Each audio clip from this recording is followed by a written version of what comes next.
truck right there. I wonder if I should just park on the side here.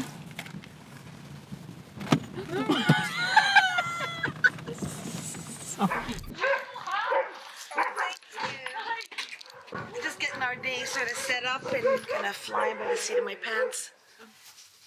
Can you guys guess what this costume is? Bacon. Yes, it's a strip of bacon. You never know, right? You just never know. What do you think this one is? Hot dog. Oh, yeah. Cost next to nothing. I got it. Everybody in my family is an entertainer. So my son's clown suits, pirate suits, whatnot. Sometimes I spend $20 and I walk out with 2 garbage bags full of costume pieces.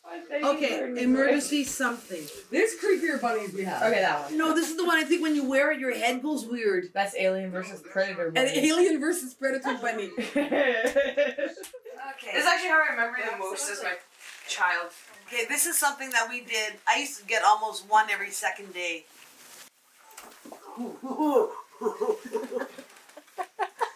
And there'll be a gorillagram. But Cheyenne is new to the singing telegram business. It was such a good... They're almost like a thing in the past now, but that was a good livelihood. Oh, I see what you mean. Look at this. That's how I read the book, because I could see through that. Okay, we got to get a new mask, because we haven't done one. I quit doing them. You can't breathe in them. I can't breathe. I can't breathe. And you take it off, and the thing is just wet inside. Yeah, so go on. Ooh. All right, can I go make you guys a coffee? Sure. Yeah, I'm going to go grind up my beans. Maybe I'll pour coffees. And I'm just going to suggest this. You can kibosh anything, like I said, you want. But if I could maybe smoke half a joint or something. Oh, yeah. Because that's my life. That's what I do every day around this time. For sure. I'm actually half an hour late. This guy, look at this baby. Jeez. See? I did an amateur theater. Arsenic and Old Lace was the very first thing I did, and I just fell in love with the whole acting business. And then the K-Tel commercial, the bird dance, my claim to fame. For me, at the time, I was working at the police department, and the girl who I worked with in the office got a call, and they said, "Do you have anybody there who wants to be in a commercial? All you can drink." I said, "Why not?" K-Tel presents Bird Dance, the European dance craze that's sweeping North America. So we went and we drank hard for 3 hours. I totally got really tired of that song. So everywhere I went, like, "Oh, Kim's here, put on the bird dance. Come on up, show us how it's done." You know, I thought I was a big star, gotta go to Toronto. First of all, okay, so that one was called Screwballs, as you know. Total TNA movie. But it was my first job.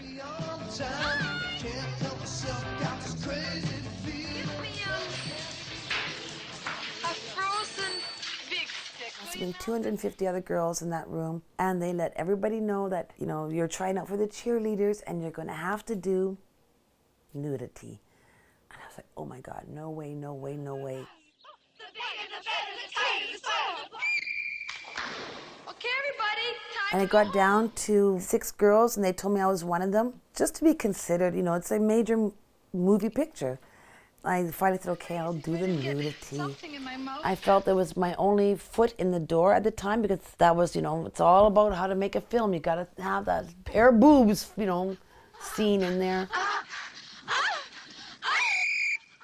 Another amazing impersonator for you. Are you ready for this? Here's Marilyn Monroe.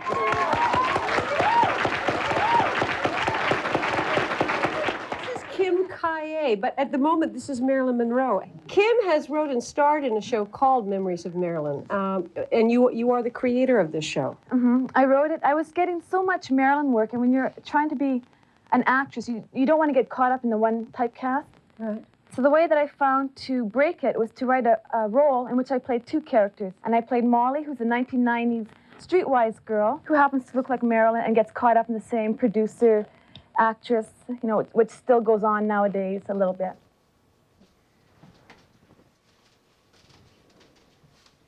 All right, we're still rolling. Rolling, take maybe 3? 2, sorry.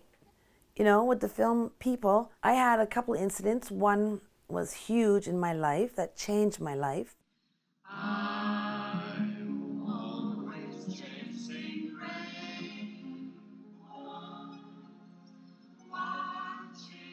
You know, they talk about nowadays about the movement, Me Too movement. You know, I'm hearing about it. I thought, oh my God, I lived it. I was so witnessing it and fending it off. And there was times when I was chased around a table by some lecherous DOP, or you'd go out for a drink afterwards and now you're not on the film set. So, you know, you're like there for the picking and you'd have to tell them no, 100 times no. So one night in Vancouver, there's a birthday party. And this birthday party, I get invited. First he called, why aren't you here? I didn't know you're having a party. So then he says, you know, come on over. So I go. The party's out of hand. You know, security comes up. Finally, security says, everybody's got to go. And he says to my director friend, you can keep 2 friends here. So he picks the star of this TV series. And he picks me. I'm like, oh, that's kind of an honor. But then when everybody left, things just got ugly. They wanted to have like, you know, like an orgy, I guess. And then they were like, now we want you to do this. I was like, no, I have a boyfriend. Anyhow, I refused. And they threw me out into the hallway in my bra and panties, knocked on the door again. They let me in. And then they started taunting me and humiliating me. And then if you don't do this, if you don't do that, they again threw me out into the hall, opened the door, threw my drink at me, and I remember them saying, you'll never work in this business again. We're going to make sure. And I think the next day I just left. I was just made to feel like I was, you know, Miss Small Town. You'll never get anywhere because you don't play the game. So anyways, cut 25 years. Facebook is in. Hey, would you be my friend? And I look and it's this director guy. And I'm like, messaging back. I said, do you remember the last time we met? Now here's the worst thing of the whole deal.